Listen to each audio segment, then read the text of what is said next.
Hello, everybody. Welcome back to the Dirt Talk podcast. I'm here joined by my esteemed podcast producer, Harrison. He's here in the background to support this new Monday format. I started the podcast in the year 2020 in my apartment in Scottsdale, Arizona. I bought a little Rode podcast board with the fancy buttons, the different color lights and the sliders. Yeah. And I thought I was a real engineer, a podcaster. And I started a podcast after Dan, who helps run the business, begged me for a year to start one. And I didn't want to do it because it was scary and it's uncomfortable and I didn't know what I was going to talk about. But I started interviewing many of the great people that I've met in the dirt world. And I've done that since hundreds of times over. And then about a year later, Alex started to help me with the podcast and we introduced the Monday episode. And the Monday episode was really, instead of an interview, a more focused interview on somebody else, it was my opportunity to just shoot the poop. And it was a playground of sorts. It was our place to engage with the people that listen to the podcast. It was our place to answer questions, to provide context as to what the heck's going on at BuildWitt. We got to have fun with it. And we got away with that. We got away from that as we changed our organization, changed the podcast, and there was a lot going on last year. So we didn't stop, but we just focused on one episode per week, the interviews that maybe you've listened to, maybe not. But what happened was, I feel like and Harrison and I were just talking about this, we're going through the motions. We were doing it, and I think we were doing it well, and I was having a lot of fun with the conversations we were having, but we weren't doing anything new. We weren't doing anything really all that exciting. And so this year we said, and Harrison actually said, we got to bring back the Monday podcast. Now, what does that even look like? And my answer right now is I have no idea. But over our holiday break, we take 2 weeks off every holiday season. I brainstormed and I thought, what could be good content for the dirt world, for the Dirt Talk podcast listeners to hear? And I came up with a few new formats. So over the course of the next few weeks, we're going to try different Monday episode formats, totally different, each one, to just see what hits and what doesn't. So if you listen to this and you're like, yeah, we want more of this, write us an email, dirttalk@buildwitt.com. It goes to Harrison. Yes. I see stuff too. So give us some feedback as far as what you like, what you don't like, because we're just going to play again a little bit on these Monday episodes. We're still going to have the regular Thursday episodes with different friends of mine, guests from the dirt world and outside of the dirt world, which was exciting about last year. I think we had a lot of people from outside the industry that still apply to the industry. But these Monday episodes are an opportunity to have some fun and to explore some different things. Yeah. And when you say the Thursday episode got stagnant or anything, it's not that. I mean, they're all amazing conversations, and I think the caliber of conversation has only gotten better. I agree. But it's like almost so buttoned up where it can start to feel routine for us as creators, like myself included, where having just that episode, you put so much stock into that, and it kind of it leaves you wanting something else to break up the routine of that. And I think probably the listeners feel the same way. I don't know. I'm not going to talk for you guys. Maybe you guys like that. I don't know. But I don't know what people want, but this is what I want, damn it. And this is my podcast. So we can do whatever we want here. Yeah. It's been 200 episodes of this podcast. Is that including the half episodes though? That's not including the half episode. Okay. So and I'm not doing half episodes anymore. Yeah. We're just going to go straight up. We say that we have 200 on Megaphone. It says 294. Okay. So we're almost, that sounds about right. So it's almost 300 episodes. And by the way, we do have that Rode Podcaster. So yeah, we do in a closet. It's on my desk actually, but nice. it video drifts. Okay. So, perfect. And we're really focusing on the video now. Yeah. So focusing on clips. Maybe that's not for long-term listeners and people who have listened forever. Or maybe it is. You might just want to be like, hey, share it with a friend or something. Clips are mostly to get new people in here and get people excited, but I really want to start or continue to build out the YouTube channel. So for people who like filmed podcasts, I don't know. I do. It's fun for me, but I don't. But hey, there's something for everybody. Audio's gonna be rocking still. Yeah, that's what I'm good at. Yes. So that's the new Monday episode 2024 intro. This episode today is going to be question and answer. We used to do these questions and answers back in the day, and I had a lot of fun with them, and people submitted their questions. So I collected some questions, these questions from Instagram, maybe 2 months ago now, and I put them into a document, and I never answered them and thought, oh, wait, we could just answer them on the podcast, which is, I think, a better place to answer questions anyway. But if you have other questions, send them to dirttalk@buildwitt.com because we're now always fielding questions and feedback. So let us know what you think. With that, do you want to read the first question? I'll say a quick word too. Please do send stuff to the Dirt Talk email so it's not just, hello, we saw SEO. You need help. Yeah. And lots of ads. Yeah, lots of just. So please send us some real stuff, feedback. I like to answer.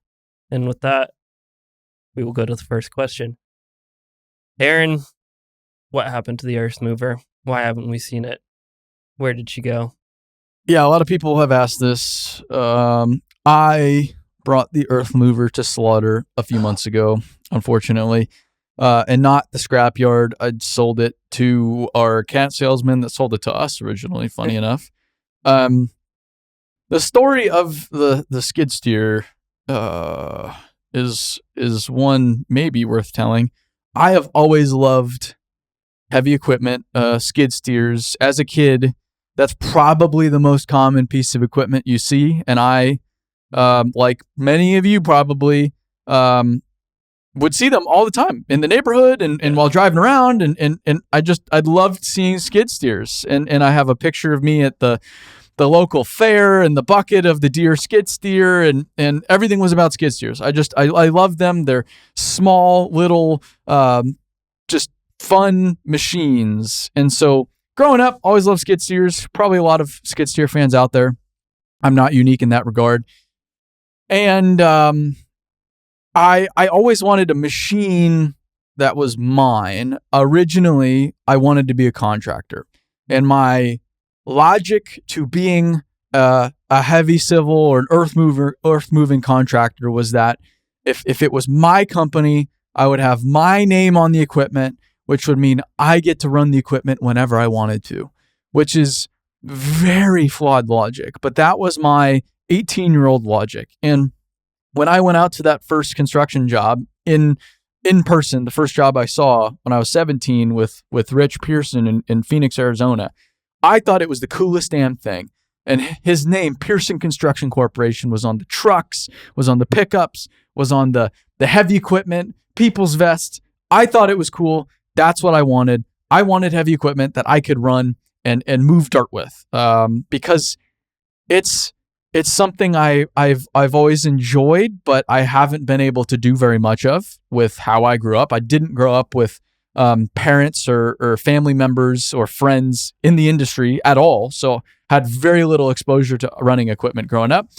It's something I love. And then I think the best part about it from a fun standpoint, I know a lot of people do it for work, and if you do it for work, it's a little different, but it's almost therapeutic because it takes concentration. It takes your mind off of other things, and you have to focus on just the task at hand. At least that's how it is for me. So I said, you know what? When the time's right, I ultimately didn't become a contractor, and so I didn't have an opportunity to get equipment that way. But when the time is right, on this new path that is BuildWitt, I'm gonna buy a machine. I'm gonna buy a skid steer. And so in 22, I think 2022, maybe end of 21 going into 22. It was here when I got here. Yeah, we and I've talked about this on past episodes way back. We raised capital investment, and it was really 2022. I thought I was smart. And I thought I knew what I was doing. And I was a businessman. Yeah. And we had so much money. And so while we were running on borrowed time, and I wasn't really smart enough at the time to recognize it now for sure, I thought it was the perfect time to get a skid steer. So I go to Thompson Machinery, our local Caterpillar dealer, and I say, Thompson, I would like a skid steer. I would like maybe like a 252, I think it is, or 242, which is the one with wheels. Yeah. And I asked for the one with wheels, with tires, because that's all you have in Phoenix, Arizona. Every skid steer, very rarely do you see one with tracks. They all have tires on them. And they said, hey, we don't really do skid steers with wheels out here. That's for paving contractors. If you haven't noticed, there's a lot of mud. If you haven't noticed the dirt here, yeah, Middle Tennessee. Yeah. If you haven't noticed, the soil's terrible, and everybody runs tracks. So what we really recommend is a 259 D3. So we can get you a 259 D3. And I say, awesome. And then I see all the contractors with painted equipment, and I want that. I want that too. I want a machine that's painted and branded in a certain way. So I thought, I started playing with color combinations in my head. What would look cool? And then I thought, you know what? Maybe I thought about gray, and then I thought about blue, and then I went through every damn color, and I thought, you know what? Why not white?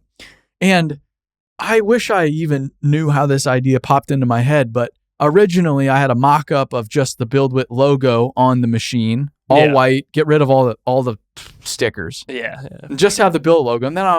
And then maybe someone brought it up to me or whatever it was. I can't really remember. But I thought, why don't I dress it up as a cow? And then I think someone suggested the earthmoover. I was like, that's brilliant. That's brilliant. Perfect. We're going to make it a cow. And so I placed my order. I really wish I looked up. I think I placed my order at the end of 2021 going into the holidays. Mm-hmm. And that was when Caterpillar was gangbusters, and there were supply chain constraints, this, that, and it gets delayed month after month after month after month after month. And while I could have got one sooner that was yellow, I wanted one that was white, and I wanted it white from the factory. One of the only machines that Caterpillar paints different colors that a civilian can order, because they do military paint at the factory. Yeah. That a civilian can order is a skid steer. One of the only machines they paint different colors at the factory. And I think they might have recently stopped doing it. But at the time, you could order all different colors and they'll paint it at the factory. So instead of getting the yellow machine in and then having them to sandblast it and repaint it, or paint over the yellow paint, and then the paint starts coming off and you start seeing yellow underneath. I want it done right. So I waited, and then it was really cool because through Thompson, they set up a visit to the Cat skid steer factory in Clayton to see my machine on the assembly line. And we got to go in their plane, and it's a fancy plane. Fancy. I the whole time was like, I don't know why they're doing this for me, but this is sweet. Which only just feeds the businessman. I'm a big businessman. I really know what I'm doing. I'm on the plane. Yeah. They're checking out my machine, which is a cool machine. And like, to be fair, that's kind of a good play for social media. Like, it was great for everybody. I'm super appreciative of Thompson. They've been nothing they're but awesome. They've been so nice to us. But I go to the factory, I get the machine, it gets delivered, and I ask Thompson, hey, can you hook me up with somebody that does graphics? And they give me somebody's name in town. And he says, what do you want? And I said, I want you to make it look like a cow. And he says, I don't understand. I said, I just want you to make it look like a cow. That was my set of instructions. It's pretty vague. And I said, we can't make the spots too small because then it'll look like a Dalmatian. Yes. People need to know it's a Holstein cow. And he says, say no more. I know what I need to do. So he mocks it up. It looks great. And then we back it into this little workshop. It barely fits in this garage and it emerges. I didn't pick it up. Eric picked it up and he sends me this video and it just looks absolutely hilarious. And to this day, I think it's still so damn funny. And people are like, why'd you make it look like a cow? I'm like, because I could, and because it makes people angry, and because I think it's funny. I just thought of something though. Should have powder coated the bucket. Yeah, well, someone wanted to do that for us with an attachment. Yeah, I was thinking it. It just wasn't. Yeah, they wanted to make it would have been. That's way future dumb. State. So I get this skid steer, but then the problem is it's not really the machine. It's what do you do with the machine? Yeah. And where do you put the machine? And so I buy this machine, and I have this house at the time. I don't really have a yard with it though. I have a side yard, and I start parking the skid steer on the side yard of my house. There's plenty of space. It's way out of the street. It's not bothering anybody. And I park it there. And a month later, my landlord calls me and he says, hey, do you have heavy machinery parked in the yard? Because I was renting the house. You're like, maybe. And I say, who's asking? and he says, well, I have to go to court because there's no commercial equipment allowed. And so now I'm like, oh no. And I have to find a place for this thing. And I don't have time with how much I'm traveling to do weekend jobs. So I do stuff here or there with it as I can.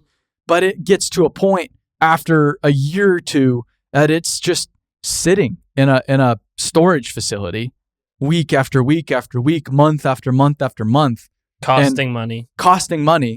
And we're sitting here trying to figure out how to allocate our dollars as wisely as we can as a business. And it's just like, what are we doing? Why do we have this damn thing? So you start to look at the fucking skid steer painted like a cow. Yeah. It's just a reminder how dumb I was that year. Yeah. So it was fun. I think we got plenty of marketing value out of it. We made plenty of people angry. I got to have some skid steer time. I put it on its roof. Yeah. Which was... And not just anywhere. At Whistling Diesel's ranch, right? No. Actually, no. I did not put it on his roof there, surprisingly. Okay. That would have been a lot more appropriate. But I know, it would have been a great video for him. I put it on its roof, so that was super uncool. Great time with it. No regrets. But and it saw Nissan Stadium. Yeah, we had it in the stadium. Yeah, we got around with it. So that's the story of the skid steer. I bought it. It was dumb. We got the most out of it. And then now it is in better hands. And those hands are actually using it to do real skid steer stuff because we did nothing with it. So is there someone out there operating a house?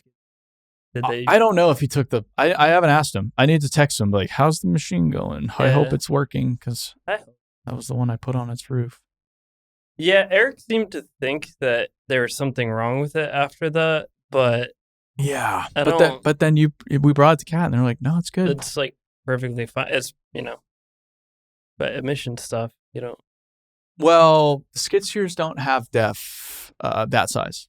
Oh, true. Okay, So yeah, because you've talked about before. Yeah, there's no blue juice. But yeah, and people are like, oh, you're just a poser playing grading contractor. And you're right. If you're one of those people saying that, you're entirely right. Fucking win. Entirely right. And I'm completely fine with it. You win. You sold it. Yeah. You sold it. You win. Yeah. Well, that is the first of For now. many more ridiculous things. I just need more money to do so, but it's coming in due time. Okay. So that's skid steer. The squid steer. Ooh. Maybe in the next one. Yeah. I have some ideas. So, that was just kind of a silly question to get us into this. So we're just going to go complete opposite direction now. What is the hardest problem you've encountered with an employee? This This is a weird one. Yeah. I feel like we've had, at this point, we've had a lot of people.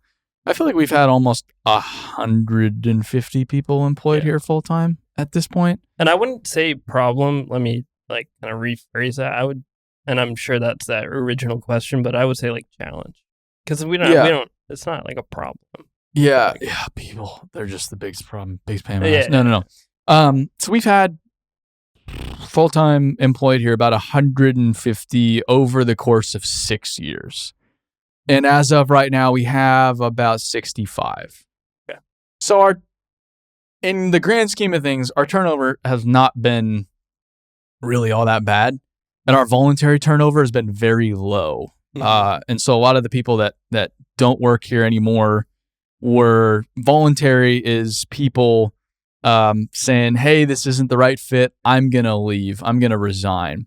Whereas involuntary is someone is terminated for we let somebody go for performance sake, mm-hmm. or we let someone go for budgetary reasons or whatever it is. And most of our turnover has been involuntary, which is not good, but that's part of where I'm going. Yeah. And the skid steer thing too is part of where I'm going. So we brought in capital and we thought we were smart and that's part of it. And we changed from just a marketing media business. We were originally a media business, and then we went to more of a overall creative marketing with media business. And then we went to a software business, which is where the investment came into play. And that is a totally different world. And the biggest challenge with the growth, and we are still, I would say, an infant in the grand scheme of things with where we are capable of going and where we are going to go. The biggest challenge with that has been, as a young business, and especially me as a young business owner, we're naive. I'm naive. And with that, you are going to make mistakes, and some good people are going to get caught up in those mistakes.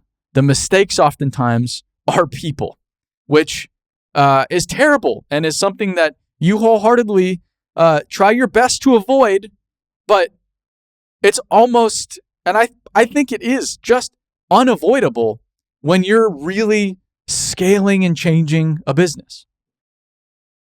And so that is hard. And then two, as you scale and grow a business, there's really good people that have been with you from the beginning, that have helped you get there, that don't necessarily apply going forward with the needs of the business or whatever it is. Some great individual that's been there for the whole time, but when you're looking at, laying people off and looking at every single dollar and saying, where can we cut? And identifying that, hey, their skill set is not the skill set that we need right now. And we've tried to get them in this other place, but it's just not jiving for us and for them. And so we can sit here and, because they've been great, say, well, we're still going to spend that money, which I think is unfair to them and the rest of the team, because it's really just prolonging the inevitable. Or you can say, this just isn't working anymore. We're going to have to go in a different direction, which sucks. And there's no good way to do it. It's not at all a fun experience, but it's absolutely necessary for the growth of the business and for the long-term success. So I think, can people be there the whole time? Absolutely. But the odds that you're going to have the same team you started with, the same people, when the same 20, say you have 20 people, you go to 100 people, you're going to have the same 20 people within those 100. The odds of that are none. Like, sure, you're going to have some of those people, but there's just no way that all of those people come with you in most cases. I'm not going to speak for every business. I'm just speaking on behalf of the businesses I've seen up close and in our business. So I would say that is the most challenging piece of this, is that as a leader within a business, as a business owner, you will make mistakes. Good people will be caught in those mistakes. And then 2, there will be good people that serve the business in a certain season, a certain time period, that can no longer serve the business, and parting ways with them sucks. So I would say those are 2, kind of one big challenge that I think has been the biggest lesson over the past year or so. And it's always changing. Like most of these people that have left, that a lot of people who have listened to the podcast for a long time would recognize it. They almost like outgrew their role. Yes. Like they kind of like, this is the big tank is BuildWitt, and those folks are just, they are on a different life path for themselves. Well, that's what I mean too. Like, it's unfair for them too, and a lot of them are kicking ass right now, which is awesome. It's like, that's, and you guys all know, so we're not gonna say who is here or not. Which is super cool. Everyone knows those accounts and stuff and those people. Yeah.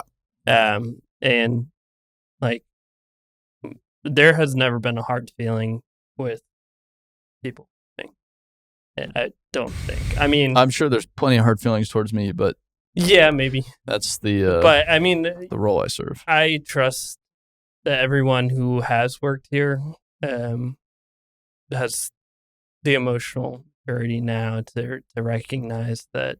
I think it's probably a better call for everyone. That's just, people romanticize, especially with everything being so out in the open here.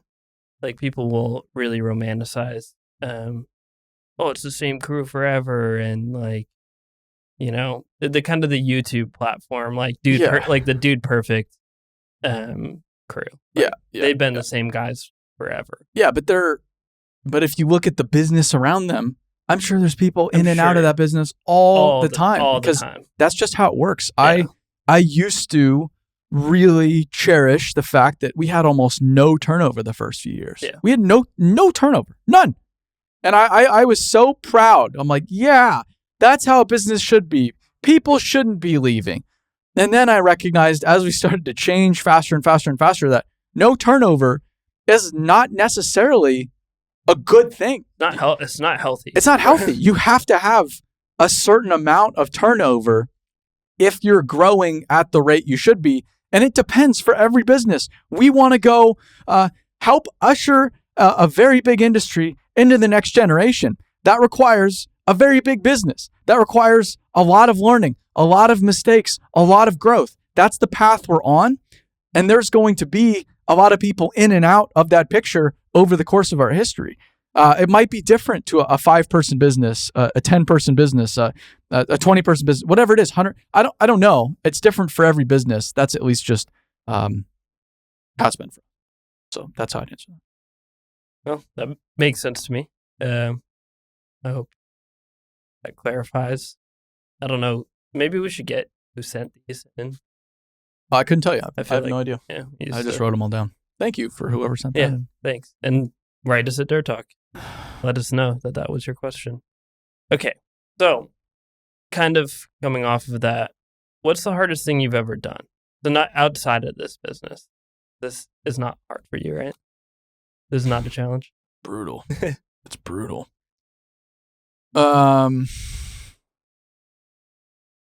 How did I answer this? So What did I put there? raising capital, second round. Yeah, it's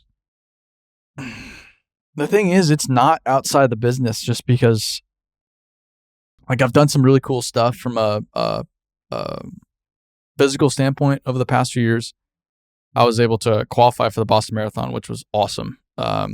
Just did an Ironman, first triathlon ever, full distance. I have my third 100-mile race in a few weeks. So I've been able to do a lot of cool physical stuff, especially recently, but it all just pales in comparison to the emotional expense of our second round of capital. And I can't talk about it a ton because it's still somewhat in the works. But I made the mistake of assuming that a second round of investment to help our business continue to grow is going to be as simple and easy as the first, which was absolutely not the case.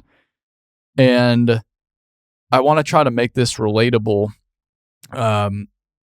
It's been a daily grind. It's been something that's just been a daily fucking grind for almost 2 years now. Every day, just a storm cloud following me around, a weight on my shoulders, just grinding me into dust. And me having to sit there every day and come back at it with the same enthusiasm, the same amount of belief, the same amount of effort every single day, even when it's really grim looking, even though I'm really exhausted, even though I don't want to. And we've made it happen, which is really cool. But it's been something that has required 2 years every single day of just nonstop. I can do this. What are the little things I need to do to eat this elephant? What's the one bite today? What's the one person I can call, the one email, the one thing I can do that's in my control? How can I just manage the stress more effectively, the anxiety more effectively? And I think everybody's been there in some capacity. And it's that whatever it is, relationship or death or addiction or I don't know, professionally, business owner, I don't know. Everybody's been on that march where it's just a grind every single day. But through a lot of the physical feats and through some of the lessons I've learned over the past few years, I knew that that's just part of the process. It's supposed to hurt. It's not supposed to be easy. It requires nonstop effort. It doesn't matter if you're tired or you want to or not. That has no bearing on what you need to do. So just do it. And building that sense of discipline really, really helped me through. And if I didn't have that discipline going into it, there would be no way I would have been able to do it. So I'm happy for it to be over this year, and I'm excited to just get back to building the business, having fun within the business. And there's going to be 100 other things that are more taxing, but I hope to at least take a deep breath over the next few months before we get into whatever's next. So what made it so challenging between the first and the second time of raising capital? There's a bunch of reasons.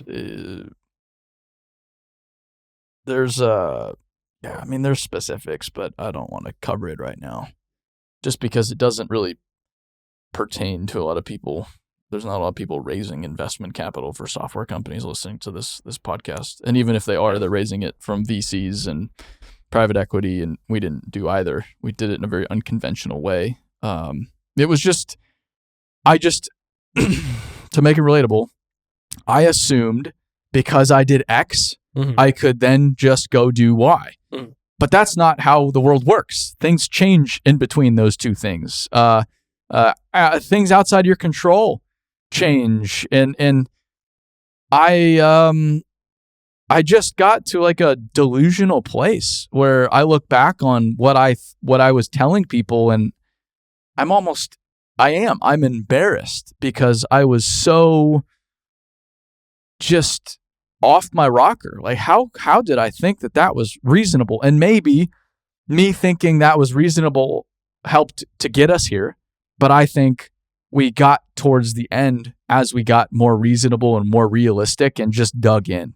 Yeah. And so I made the mistake of thinking that just because I did something in the past means I can go do it again, and that's absolutely not true. And this was proof of that. Yeah, it's always humbling, kind of going back and having to like eat your own shit. I've eaten it. I've had a lot of slices of humble pie for 2 years. Yeah, like I think the one thing I could relate it to is like if I record something wrong and going back having edit it after. Yeah, And that is my mistake. Yeah, and now I have to fix it, and I don't want to relive that. Yeah, really. It's I think it. Anybody's been there, but I think everybody has hard stuff to deal with, and I think it's really just a matter of discipline of doing the things you need to do every day, regardless of if you want to or not, or you're tired, whatever it is. Just make it happen, and that little bit of consistent effort every single day adds up over time. Yeah, and the fact that like it's not a choice, really. I mean, it is a choice, but like running 100 miles is your choice. Yeah, you can choose to stop whenever. Yeah, but you have to take that out of it. Yeah, you have to remove the choice. That no, it's not a choice. It's not an option. It's not an option. It has to happen, and I'm going to make it happen. Yeah.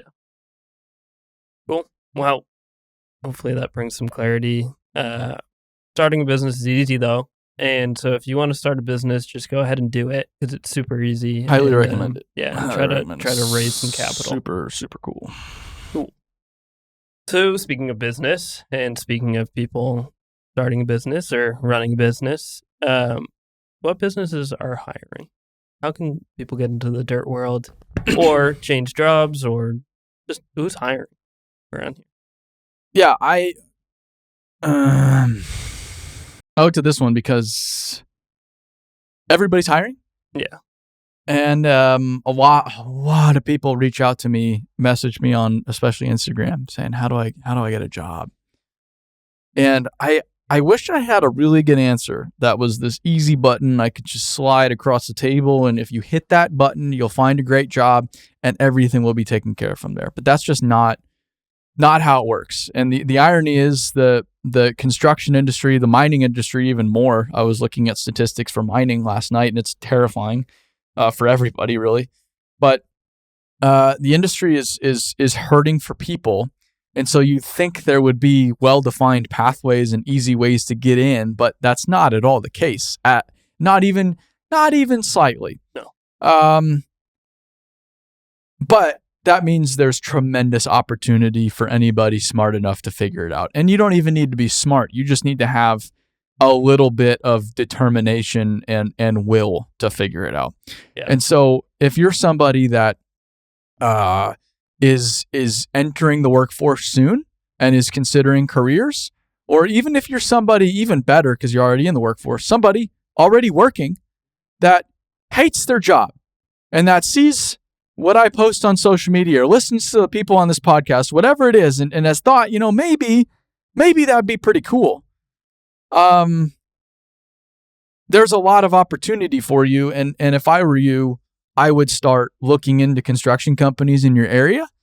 And I would start calling them. I would start visiting their offices. I would start messaging the people that work there on LinkedIn. LinkedIn's very powerful. I'd start finding their emails online and start writing them emails. I would start, however I could, expressing my interest and curiosity in getting a job at the local construction company. Now, is this different if you're in Chicago, for example, with Local 150? Yeah, if you're in a heavily union area, then look at the union, like a Chicago, like a a New York, like a Boston, absolutely. But that is not the only path. And so I was in Arizona. Yeah. Every contractor is non-union. You don't go to the union if you want to be in the heavy civil construction space. You have to find a company, and that's a lot of places, like Texas, and you can go down the list. It just varies. Florida. And so if you're in a union area, look at the unions. If you're a non-union area, start calling around, start writing those emails, get scrappy, and find a way in. Someone is not just going to walk along and grab you by the collar and bring you to where you need to go. It doesn't work. And I've asked so many executives, hey, if a young, ambitious kid walks into your door and asks for a job, what would you say? And they say, I would hire them every single time without a doubt. So find any way in. And maybe you want to be an excavator operator, but the only opening at this company is the person that sweeps the floor of the shop. Then get a job if you can afford it, which if you're young, you probably don't have a family, you probably can't afford it.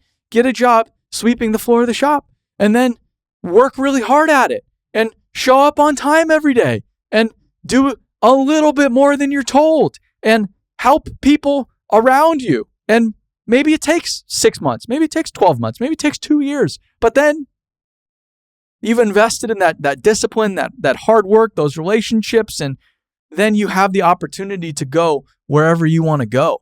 And everybody's trying to, me included, in their 20s, hurry up and get from here to there as quickly as possible. Yeah. But it's about the basics. It's about building that foundation in your 20s that will allow you to do what you want to do in your 30s and your 40s and your 50s. Yeah.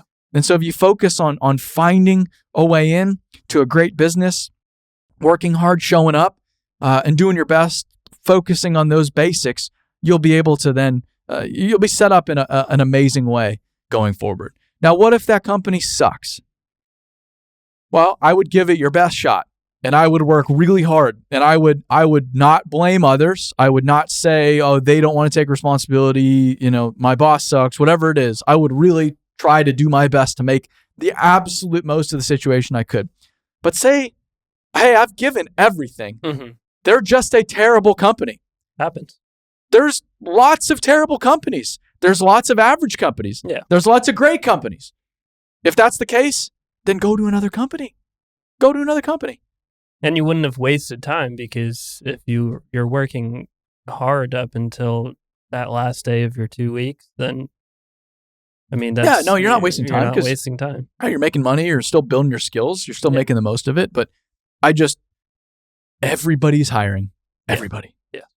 And so, we're trying to work with them on figuring out how to hire more effectively. And I think the onus is on them, but they don't care about your future. You are your best advocate. And so if you can sit there and say, all right, start researching, what are my options? Do I have any family members in the industry? Can I go talk to them? Friends? Can I talk to them? Do I know someone on social media? Can I connect with these people on LinkedIn so that I can message them? I drive by this construction office every day. Maybe when I'm driving by, I'm just going to stop by and go into their office and just talk to them. Whatever you can do to get in the door is what you got to do. That's what I did to get into the industry. It worked. So I don't see why it can't work for anybody else. Yeah. And we've had the privilege of having a lot of people on that are very passionate about getting other people in. And they do their part in the community to try to, coax people into this industry and get people excited. But most people, and especially like the people who do really cool stuff, they know they do really cool shit and they love it, and they have fueled their own passion and found their own way to do it. No one is going to do that for you. No. So you have to be extremely passionate about what you want to do.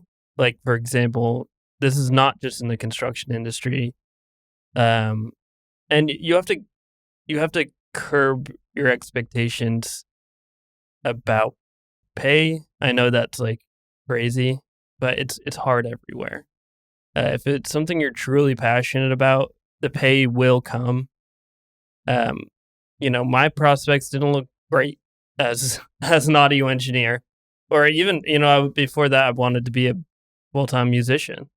That's not. If you want to talk about low starting base pay, I mean, how about 0 for a number? Yeah. How about going to a show and playing for 0 people and getting $0? Well, but you won't have that. You'll have consistent work. This is where the patience though is important, because say I get a job cleaning up in the shop. Yeah. I'm not passionate about that. No. I'm not at all passionate about that. Yeah. But I have this inkling that, hey, I want to be an excavator operator one day. I just have to have the understanding that, hey, it takes time, and me being here, I can learn these skills that I'm going to be able to apply future state. And so I think the one currency, the one thing that you can do is just work hard wherever you can get in the door. I would just get in the door wherever you can, work hard. That's the formula. And then the opportunities will start to show themselves. But just get in the door wherever you can, work hard. Things should take care of themselves from there. And like the chances of you being able to talk to an excavator operator much higher if you're cleaning the shop. Yes. Where those people work. Yeah, or you're in the wash bay washing off the excavators. So now you can sit there and look at excavators every day. And okay, so it has 2 sticks, one for each hand. It has 2 foot pedals and 2 sticks that make it go forward. And then now you're positioning the excavator into the wash bay and then pulling it out and then slowly moving it in the shops. You're figuring out how the tracks work, how the machine works. And then maybe you can, hey, ask your boss, there's a dirt pile in the back and you just worked on this machine for weeks. Hey, can I go test it out? And you're in the machine moving dirt in the, and you're just the person that was hired on to sweep the shop. So, or wash machines or whatever it is. Like, that's how everybody I know that has done anything in this industry has done it. They've gotten in, they've worked hard, and they've exploited that opportunity to go create more opportunities. Boom. Yeah. And you don't have to annoy people. You don't have to, you don't even necessarily, you have to obviously advocate yourself and stand out a little bit, but, you have to also just be kind of head down and, learn as much as you can. And, yeah, someone got a little too drunk last night. Like, hey. Well, by the way, hey, man, I know how to run that. And maybe, I haven't done it before, but and our production times are going to be slow, but they're not going to be none. Yeah. And as long as you know how to not break the machine, or even if you do. Everybody breaks machines. Everyone makes mistakes. Yeah. But, yeah. Okay. I think that's it for questions.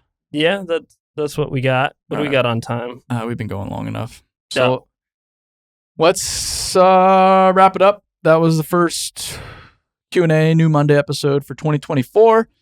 Thanks for listening. If you have questions, send them to dirttalk@buildwitt.com, and we will see you next week for the next Monday episode. Stay dirty, everybody.